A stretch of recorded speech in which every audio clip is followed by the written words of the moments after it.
The piercing wail shattered the fragile calm of Flight 287, slicing through the hum of engines like a knife through silk. It wasn't just a cry, it was a desperate, unrelenting symphony of infant anguish that echoed off the cabin walls, turning heads and igniting glares from every corner. In seat 14B, Mark Thompson clutched his 6-month-old son, Liam, to his chest, his face a mask of exhaustion and helplessness. Sweat beaded on his forehead as he bounced the baby gently, whispering futile pleas into the tiny ear. "Please, buddy, please stop. Daddy's here." But Liam's cries only grew louder, a raw expression of discomfort that no bottle, no pacifier, no amount of rocking could quell. Mark felt the weight of 100 judgmental eyes boring into him, and in that moment, high above the clouds en route from New York to Los Angeles, he wondered if fatherhood was a battle he was destined to lose alone. Mark hadn't always been this way, fumbling, overwhelmed, a single dad navigating the wreckage of his life. Just 8 months ago, his world had been whole. He and his wife, Emily, had been the picture of young love, high school sweethearts turned power couple in the bustling ad agency scene of Manhattan. Emily, with her infectious laugh and unyielding optimism, had been the one to dream of starting a family early. "Let's make memories while we're young," she'd said, her eyes sparkling as they painted the nursery in soft blues and grays. Liam arrived on a crisp autumn morning, filling their apartment with the sweet scent of baby powder and endless possibility. But fate, cruel and capricious, had other plans. A routine checkup revealed a shadow on Emily's lung, a rare, aggressive cancer that stole her away in a blur of hospital visits and whispered goodbyes. Mark held her hand as she slipped away, promising to be strong for their son. "I'll make you proud," he whispered, but the words felt hollow even then. Now, at 28, he was a widower, thrust into solo parenthood without a roadmap. His job had granted him paternity leave, but the isolation was suffocating. Friends offered condolences, but no one truly understood the midnight feedings, the endless diaper changes, or the gaping void where Emily's voice used to soothe Liam to sleep. This flight was supposed to be a fresh start. Mark's parents in LA had insisted he come home for a few weeks. "You need family, son. Let us help." He'd packed Liam's essentials with military precision: formula, blankets, toys. But nothing prepared him for the pressure changes wreaking havoc on Liam's tiny ears, or the colic that had flared up mid-flight. For the past hour, the baby had been inconsolable, his little face red and scrunched in protest. Mark tried everything, walking the aisle, singing off-key lullabies, even pleading with the flight attendants for advice. "Sir, we're doing our best," one said sympathetically, handing him a warm cloth. But the passengers weren't as kind. Whispers turned to murmurs. "Can't he control that kid? This is ridiculous. I paid for a peaceful flight." Across the aisle in 14C, Sarah Wilkins watched the scene unfold with a mix of empathy and quiet resolve. At 32, she was no stranger to the chaos of parenting under duress. Her own daughter, Mia, a spirited 2-year-old with curls like spun gold, was mercifully napping in the seat beside her, thumb in mouth and blanket clutched tight. Sarah's life hadn't been a fairy tale either. Married young to her college boyfriend, Alex, she'd envisioned a lifetime of adventures. But Alex's gambling addiction had eroded their foundation, turning love into resentment. The final straw came when she discovered he'd drained their savings for one last, sure bet.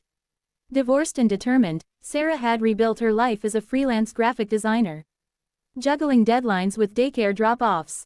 Mia was her anchor, her joy, but the loneliness crept in during quiet nights, reminding her that single motherhood meant carrying the world on her shoulders. Sarah glanced at Mark again, noting the dark circles under his eyes, the way his hands trembled slightly as he adjusted Liam's blanket. She recognized that look, the raw vulnerability of a parent pushed to the brink. Memories flooded back. Her own flights with a fussy Mia as an infant, the judgmental stares, the internal panic. But she'd learned tricks along the way, honed by trial and error. Something stirred in her, a maternal instinct not just for her child, but for this stranger and his son. The unthinkable crossed her mind, a bold act of kindness that society might whisper about, but her heart knew was right. She unbuckled her seatbelt and leaned over. "Excuse me," she said softly, her voice cutting through the din like a gentle breeze. Mark looked up, startled, his eyes wide with desperation. "I'm Sarah. I couldn't help but notice, your little one's having a tough time. Mind if I try something?" Mark hesitated, his protective instincts warring with exhaustion. I don't know. He's been like this for hours.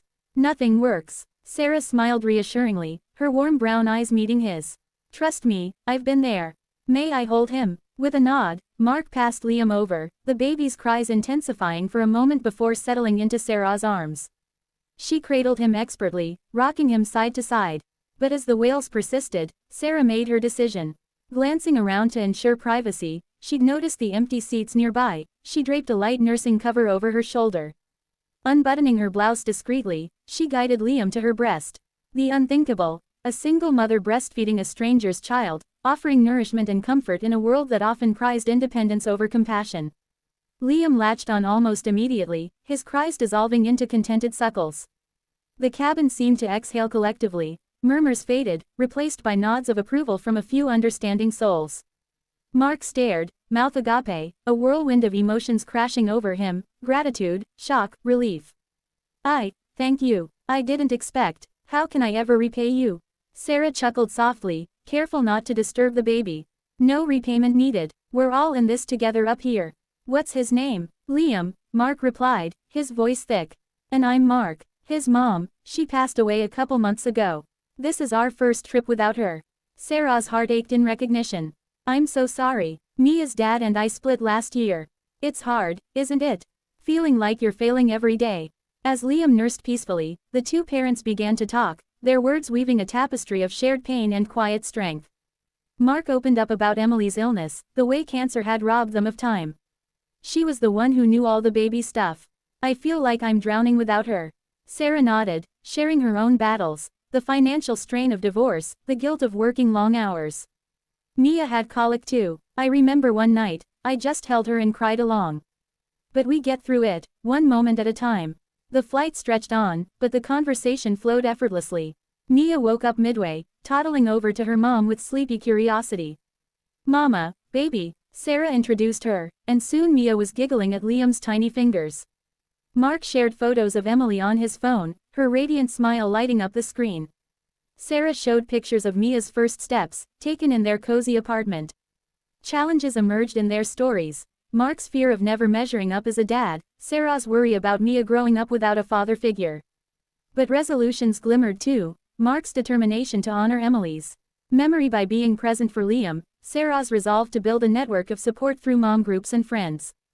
As the plane began its descent, Liam, now full and sleepy, was handed back to Mark. The baby cooed contentedly, his earlier distress a distant memory. Sarah straightened her cover, a faint blush on her cheeks, but her eyes shone with quiet pride. See, sometimes, the unthinkable is just what we need. The landing was smooth, but the real turbulence had been emotional. As passengers deplaned, a few stopped to thank Sarah. An elderly woman squeezed her hand, whispering, "You're an angel." Mark, gathering his things, turned to her with tears in his eyes. "You saved us today, more than you know." They exchanged numbers in the terminal, promising to stay in touch. "Coffee in LA sometime," Sarah suggested, Mia tugging at her hand. "I'd like that," Mark replied, a genuine smile breaking through for the first time in months. Weeks turned into months, and what began as a chance encounter blossomed into something profound. Mark and Sarah texted daily, sharing parenting tips and late-night vents. Their first coffee date led to playdates, then dinners. Mark introduced Sarah to his parents, who welcomed her with open arms. "Emily would have loved you," his mom said, tears in her eyes.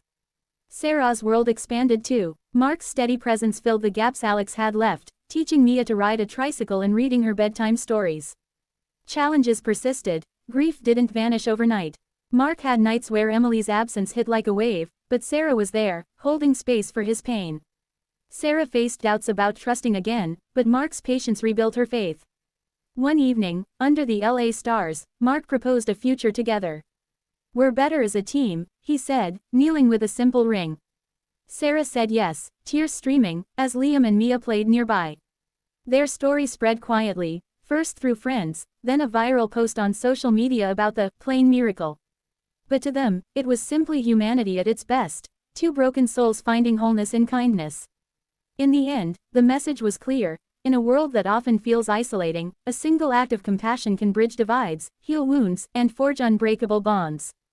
Strangers become saviors, and the unthinkable becomes the unforgettable. Life's turbulence is inevitable, but with empathy as our co-pilot, we all land a little softer.